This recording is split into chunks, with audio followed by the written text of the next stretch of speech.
Hiroshima ദിനം എന്നാണ്? ഉത്തരം ഓഗസ്റ്റ് 6. ഹിരോഷിമ, നാഗസാക്കി എന്നീ പട്ടണങ്ങൾ ഏതു രാജ്യത്താണ്? ഉത്തരം ജപ്പാൻ. നാഗസാക്കിയിൽ ബോംബ് വർഷിച്ച വിമാനത്തിന്റെ പേര്? ഉത്തരം ബോസ്കർ. ആറ്റം ബോംബ് ആക്രമണം നടന്നത് എന്ന്? ഉത്തരം 1945 ഓഗസ്റ്റ് 6. ഹിരോഷിമയിൽ ബോംബ് വർഷിച്ച വിമാനത്തിന്റെ പേര്? ഉത്തരം എനോള ഗെ. ഫാറ്റ്മാൻ എന്ന അണുബോംബിന്റെ ഭാരം എത്ര?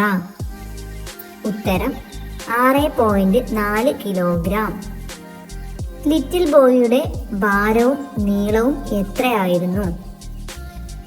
ഉത്തരം 3 മീറ്റർ നീളവും 4400 കിലോഗ്രാം ഭാരവുമായിരുന്നു.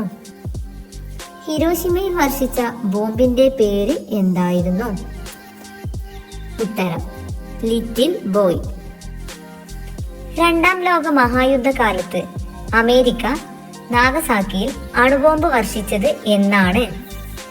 ഉത്തരം 1945 ഓഗസ്റ്റ് 9. രണ്ടാം ലോക മഹായുദ്ധകാലത്ത് അമേരിക്ക ഹിരോഷിമയിൽ അണുബോംബ് പ്രയോഗിച്ചത് ഏത് സമയത്താണ്? ഉത്തരം രാവിലെ 8:15. ജപ്പാനിൽ അണുബോംബ് വർഷിച്ചത് ഏത് രാജ്യമാണ്? ഉത്തരം അമേരിക്ക. പേൾ ഹാർബർ ആക്രമണം നടന്നത് എന്ന്? 1941 ഡിസംബർ 7. നാഗസാക്കിയിൽ വർഷിച്ച അണുബോംബ് നിർമ്മാണത്തിന് ഉപയോഗിച്ച സ്ഫോടനാത്മക വസ്തു എന്താണ്? ഉത്തരം പ്ലൂട്ടോണിയം. ഹിരോഷിമയിൽ ബോംബ് വർഷിച്ച വിമാനത്തിന്റെ പൈലറ്റ് ആരായിരുന്നു? ഉത്തരം പോൾ ഡബ്ല്യു ഡിബറ്റ്. ഹിരോഷിമയിൽ വർഷിച്ച ലിറ്റിൽ ബോയ് എന്ന അണുബോംബ് നിർമ്മിക്കാൻ ഉപയോഗിച്ച മൂലകം ഏത്? ഉത്തരം യുറേനിയം. ഹിരോഷിമയിലെ ബോംബ് വർഷത്തിൽ അതിന്റെ അണുപ്രസരണം ഏറ്റ് രക്താർബുദം ബാധിച്ച് മരണപ്പെട്ട പെൺകുട്ടി ഏത്? ഉത്തരം മേജർ സീനി. അമേരിക്കയുടെ ഏത് തുറമുഖം ആക്രമിച്ചതിന്റെ പകരമായിട്ടാണ് അമേരിക്ക അണുവായുധം പ്രയോഗിച്ചത്? ഉത്തരം പേൾ ഹാർബർ തുറമുഖം. ആദ്യത്തെ അണുബോംബ് പരീക്ഷണം അറിയപ്പെട്ടിരുന്നത് ഏതു രഹസ്യ പേരിലാണ്? ഉത്തരം ട്രിനിറ്റി. ജപ്പാനിൽ അണുബോംബ് വർഷിക്കുമ്പോൾ അന്നത്തെ അമേരിക്കൻ പ്രസിഡന്റ് ആരായിരുന്നു? ഉത്തരം ഹാരി എസ് ട്രൂമാൻ. സഡാക്കോ സസക്കി മരണത്തിൽ നിന്ന് രക്ഷപ്പെടാൻ കൂട്ടുകാരിയുടെ ഉപദേശപ്രകാരം എത്ര വെളുത്ത കൊക്കിനെയാണ് ഉണ്ടാക്കിയത്?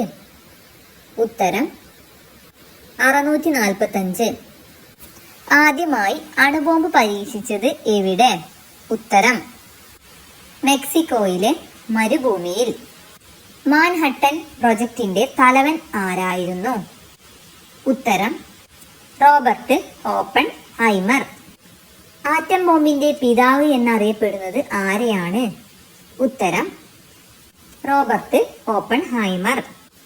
ട്രിനിറ്റി ടെസ്റ്റ് നടത്തിയത് എന്നാണ്? ഉത്തരം 1945 ജൂലൈ 16. അണുബോംബ് വികസിപ്പിച്ചെടുക്കുന്നതിനുള്ള അമേരിക്കയുടെ പദ്ധതി എന്തായിരുന്നു? ഉത്തരം മാൻഹട്ടൻ പ്രൊജക്ട്.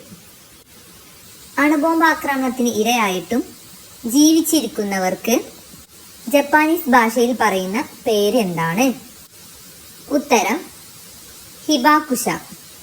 ഹിബാകുഷ എന്ന ജപ്പാനീസ് വാക്കിന്റെ അർത്ഥം എന്താണ്? ഉത്തരം സ്ഫോടന ബാധിത ജനത.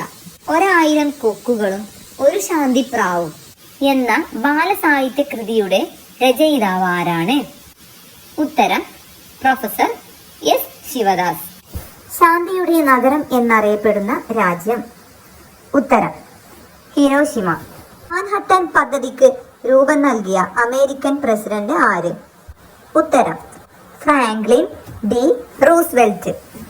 ആദ്യത്തെ ആറ്റം ബോംബിന്റെ കെടുതികൾ അനുഭവിച്ചറിഞ്ഞ ജനത സമാധാനത്തിന്റെ പ്രതീകമായി പണിത മ്യൂസിയം ഏത്? ഉത്തരം ഹിരോഷിമ പീസ് മെമ്മോറിയൽ മ്യൂസിയം. രണ്ടാം ലോക മഹായുദ്ധം ആരംഭിച്ച വർഷം ഏത്? ഉത്തരം 1939.